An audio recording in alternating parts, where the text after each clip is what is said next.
OpenAI has rolled out its new ChatGPT for teens. The company says that this new chatbot will have tools and more safety precautions for teenagers who use them while, quote, preserving their ability to learn, create, and explore.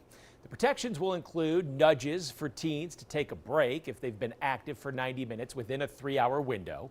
The company goes on to say that it has improved protections to prevent ChatGPT from expressing personal feelings toward a user. Now, that's the corporate side of the argument, but what about the practical side? I sat down with an IT expert to talk about why the company is rolling these features out and why they're rolling them out right now. ChatGPT for teenagers. Upon hearing that initially, your initial thought was what? It seems like marketing speak to me. I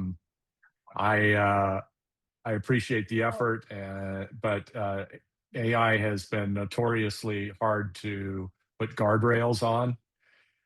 So it'll be interesting to see what the results are. I appreciate them trying to put out a product that is more geared for teenagers than adults, but I'm skeptical about the end result. It's really interesting. A lot of their language that they use in the release is centered around like, we're going to make the educational experience for teenagers a lot more robust and a lot better with some extra protections. So they're touting it as an educational opportunity. But is this really about a CYA? Again, I think it's back to marketing. Yeah, they may be trying to say that we are aware of the problems it is causing in schools. It is, and it's not just teenagers; it's in colleges as well. And we're trying to make an effort to accommodate protections on that, but it seems pretty shallow. Yeah. Do we feel like there could be societal concerns around a younger person becoming attached to an AI when it Yeah. thinks it's a real person? I absolutely agree with that.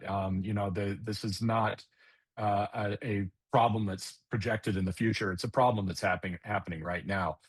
People are being attached to these AIs in a emotional sense.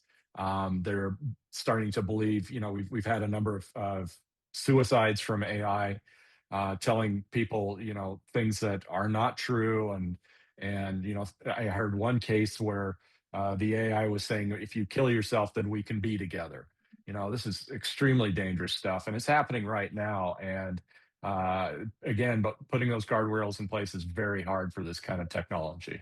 Just broadly speaking, what should we be telling teenagers now as parents? This is not a new thing. This is teenagers using the internet going back decades. Parents need to participate in what their teenagers are accessing, watch what they're doing, have conversations about it, and don't just leave it up to the computer and the internet to parent your children. All right. We covered quite a bit in this interview. We talked about what AI companies might be learning from social media companies and what we now know are the harms of social media. So if you want to watch this whole interview, you can scan that QR code that you see right there on your screen. It'll take you over to our YouTube page. I also did a write-up, which is on KUTV.com.